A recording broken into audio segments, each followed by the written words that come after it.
Welcome to today's Explainer. Today, we're not just deciphering some old dusty document, we're actually unlocking the blueprints to a massive, historical military machine. By breaking down and translating this one single super dense directory, we're going to reveal a network of forts that, honestly, completely redefines how we look at regional warfare. We're essentially piecing together this giant puzzle of stone and strategy that literally dominated the landscape centuries ago. It's all about transforming raw historical data into an absolute masterclass on defense and power. Let's dive in. 38. I want you to just think about that number for a second. 38. This represents the distinct forts and military outposts listed under just one single geographic region in our source material. When you're looking at history through the lens of military strategy, packing 38 strongholds into one district, that's not just an architectural flex. It's the literal definition of defense in depth. If you're not familiar, that's this incredibly sophisticated military doctrine where a defender sets up multiple overlapping layers of defense to absorb, slow down, and just completely crush an advancing enemy. I mean, imagine the unbelievable scale of manpower, the millions of tons of quarried stone, and the sheer engineering genius required to fortify a single district this heavily. You don't build 38 forts unless you're protecting something of immense value, right? And for sure, unless you expect a massive, highly determined force to try and take it from you.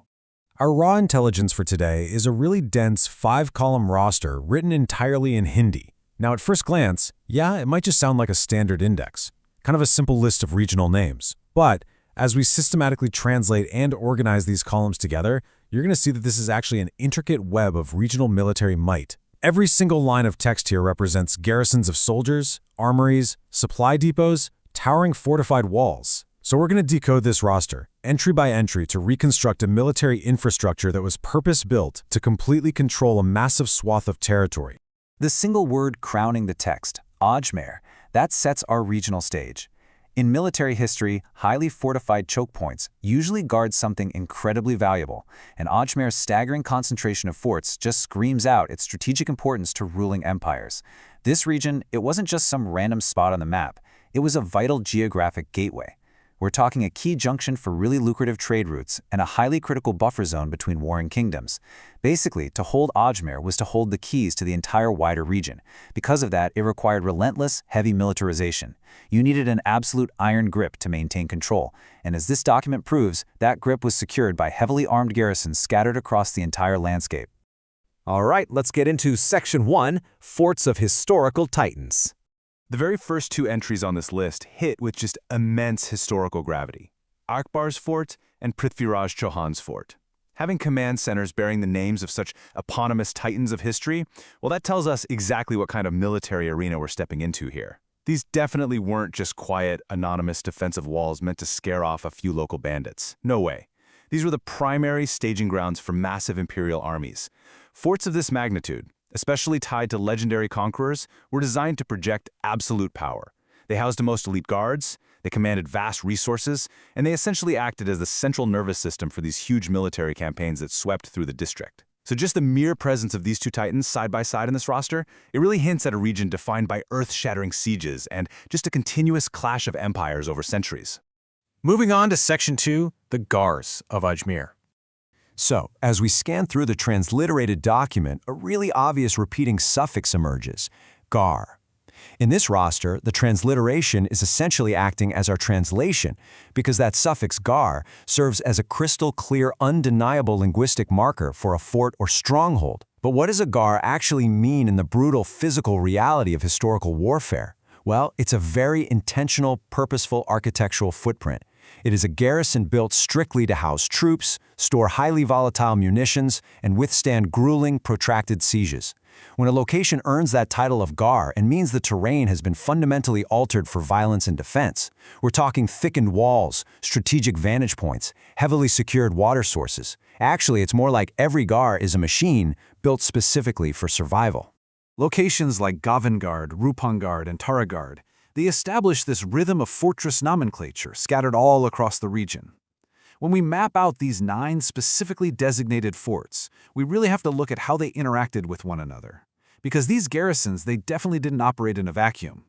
In a well-designed regional defense network, forts like Shamgard, Fatehgard, Ramgard, and Rajgard, they would have been positioned with overlapping patrol zones. They almost certainly utilized incredibly sophisticated visual signaling systems, think massive watchfires at night or huge signaling flags during the day, just to instantly communicate threats across miles and miles of rugged terrain. If an invading force managed to breach the outer perimeter, well, multiple garrisons could quickly deploy cavalry to trap the enemy in a deadly crossfire, basically turning the very geography of Ajmer into a lethal gauntlet. And finally, Section 3, Regional Outposts and Sites.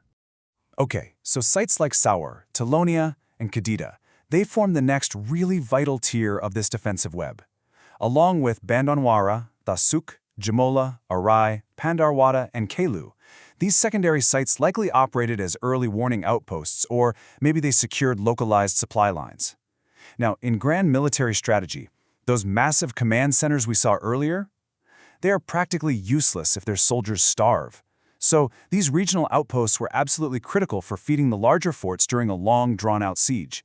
They guarded the local agricultural yields, they secured vital fresh water sources, and they protected the smaller roads that were used by supply caravans.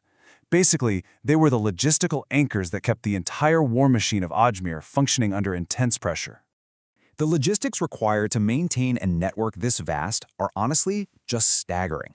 Here we have Bhangarh, Karkati, Padlia, Bamalov, Karwa, and Masuda, right alongside Sarwar, Junia, Ralawada, Shoklia, Mandawaria, and Sampla. A network of dozens of outposts is completely vulnerable without rapid communication and total terrain dominance. These sites would have commanded the local geography, probably situated on elevated plains or rocky outcrops, just to constantly monitor enemy movements. Think about the network of fast riders, the relay horses, and that constant non-stop flow of intelligence required to coordinate between places like Bhangarh and Sampla. Every single one of these sites was a critical node and an intricate intelligence web, making absolutely sure the primary forts were never caught off guard. And here's the final piece of the roster: Tundari, Piplaj, Radikot, Dirota, Gothiana, and Daladanta. That brings our total garrison count to exactly 38. This final grouping really solidifies the sheer scale of mobilization this region required. So, we've successfully completed our translation and our structural breakdown of this truly impressive military roster. From those massive imperial command centers all the way down to the localized supply garrisons, we have mapped out a complete, fully self-sustaining ecosystem of defense. So, I leave you with this. What does this incredibly dense concentration of 38 strongholds actually suggest about the historical importance of the Ajmer region? We've translated the roster, sure, but the real takeaway here is the military reality it uncovers, an incredibly dense, overlapping web of stone, troops, and logistics. I mean, it takes massive resources, immense strategic value, and a constant looming state of threat to justify building 38 regional forts. Next time you see a single historical fort, remember the vast, invisible network it likely belonged to, the supply lines that fed it, and the neighboring garrisons that fought alongside it. Thank you so much for joining this explainer. Keep exploring.